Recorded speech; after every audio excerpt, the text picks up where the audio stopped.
What is going on, everybody? Welcome back to the channel. Aftersound here, bringing you some step-in content today.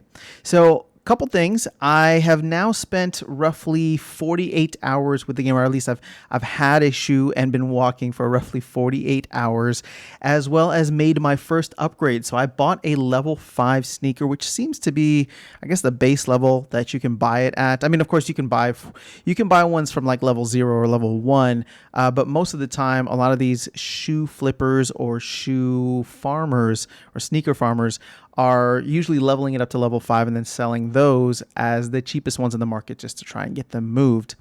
So the thing is, I do believe that after 48 hours, I have a little bit of data to give you. Now, I don't have crazy spreadsheets and crazy kind of math worked out the way that some of the other content creators for Step-In do. I think the fact that they dive into the numbers is fantastic. I also say that, or I also want to say, and I don't think that it's being done maliciously. Obviously, this is YouTube, so you gotta like get your stuff out there one way or another. But I do believe it's a little misleading because the fact is, the price of GST changes so much that for me to like title something and say, oh my gosh, I'm making X amount of dollars per day, that's probably going to change in like the next couple of days based on where the market goes and based on where the price of GST goes. And as I have here, you can see just on the this is the 90-day chart, you can see GST's been all over the place. So sure, yeah, I mean, if GST was like over $8 versus $1.50, which is where it's at right now,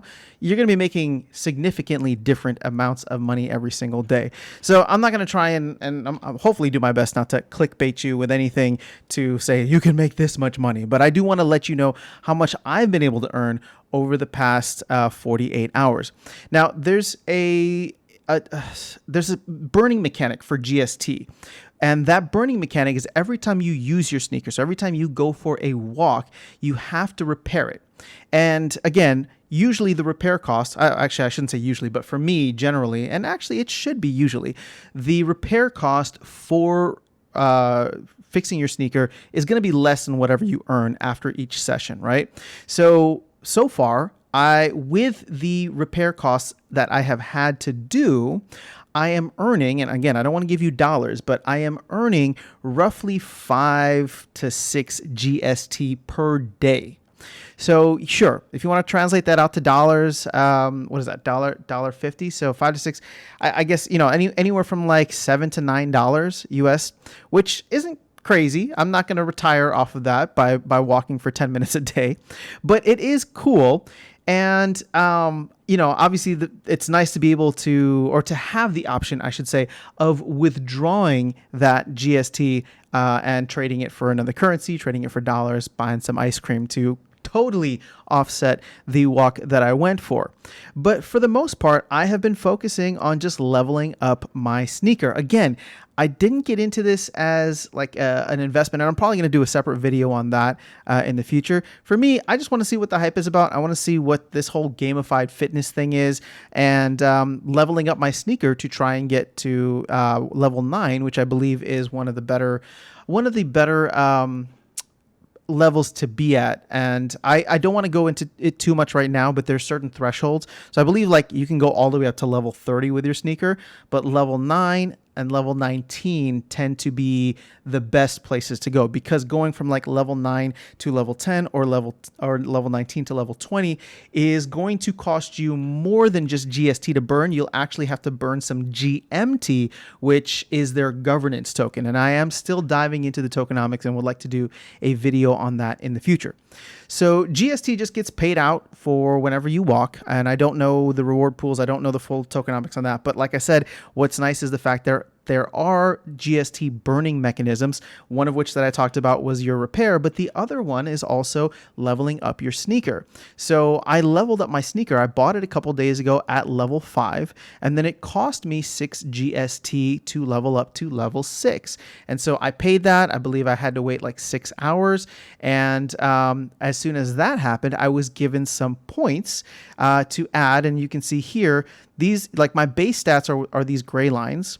And then I can add points to wherever I feel is a good, addition or attribute that I want. So there's efficiency, luck, comfort, resilience. Not going to get into any of these. Again, guys, there's fantastic content creators out there that are really covering this stuff in depth.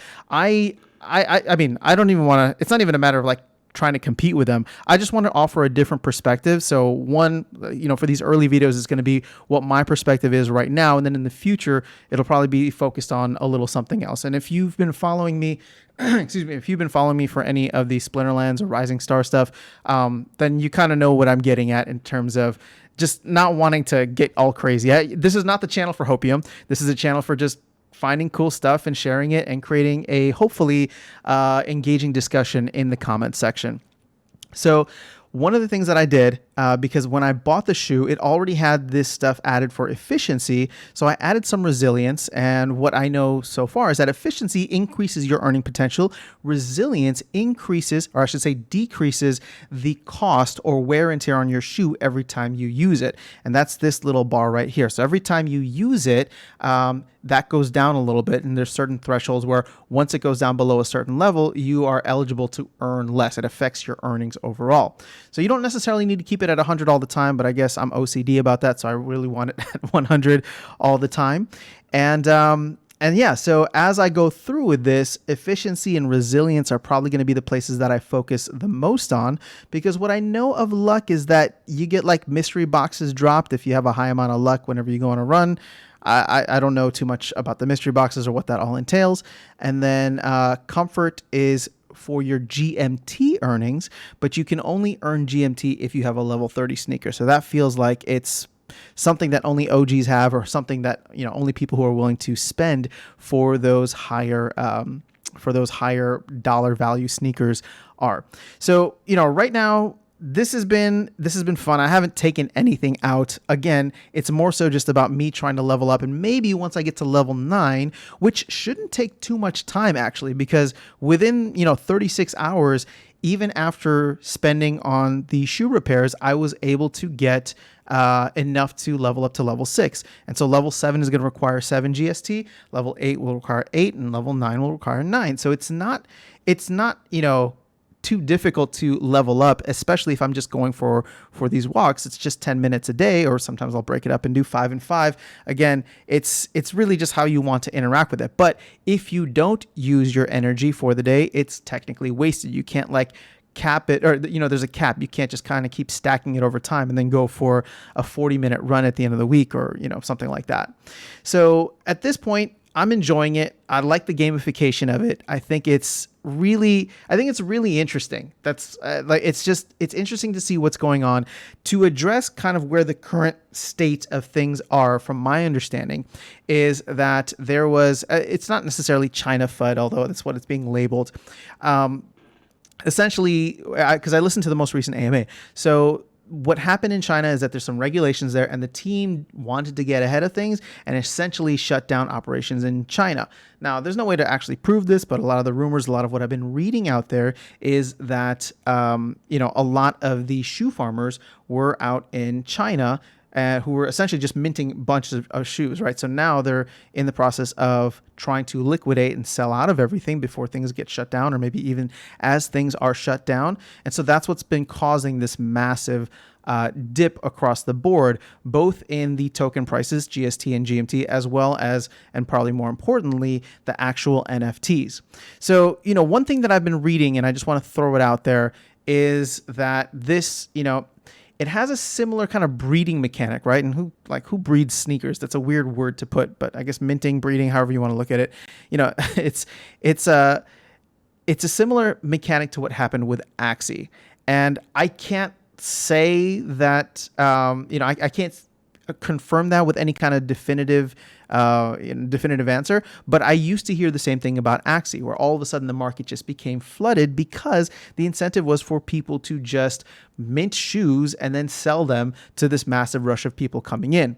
So, if that is the case, or was the case, and people made a ton of money doing that, now there's just a bunch of shoes. They're cheaper than they used to be. And obviously Solana is down as well with this whole dip. So I cannot say in good conscience that, the prices won't go down and that this is like the best price that you're going to get forever. but I can say that things are significantly cheaper than they used to be before. So if you look at this and say, okay, well, I think it's worth checking out or trying out for X amount of dollars, whatever it ends up being, right? I think you can go in for like 7 or 8 Solana on the chain, or 7 or 8 Solana, or it's like 2 to 3 BNB if you want to do it on the BNB chain or Binance Smart Chain. So at this point in time, I'm enjoying it. I'm making roughly 5 to 6 GST per day as I level up my shoe. Hopefully those earnings should start to go up, and I can check back in here maybe in about another week or so with what my experience has been. But I just wanted to share with you early thoughts, early reactions to it. Again, it's getting me off this chair. It's getting me off this chair to go out and make sure that I walk for at least 10 minutes every day outside. So I'm enjoying it for that, for that alone. And, the truth is, like, is it worth it for that? I don't know. That's a decision you can make. And like I said, I'm going to jump into that in a separate video in terms of just like how I'm approaching this from a mindset perspective and from an, investment perspective, although I'm not really looking at it as an investment outside of it being an investment for my health and for my entertainment. So I'll get into that, like I said, in another video, but I wanted to share these first couple of days what my ROI has been so far, but really it's just what my earnings have been. And with a basic sneaker earning 5 GST per day, it's pretty good. I have no intention of cashing anything out right now because my whole focus is just on leveling up my sneaker to level 9 and then figure out what to do from there. So that's all I have for you in this video. Hopefully it was helpful or entertaining. If you are new to this channel due to the step-in content, I do cover Splinterlands as well as some other play-to-earn games. So if any of that is of interest to you, then feel free to stick around. If not, it was good having you here. So I will catch you guys in the next video, and I will see you around the games. Or if you're on STEPN, then maybe I'll see you walking down the street with your cool, fancy sneakers. I will catch up with y'all soon. Take care.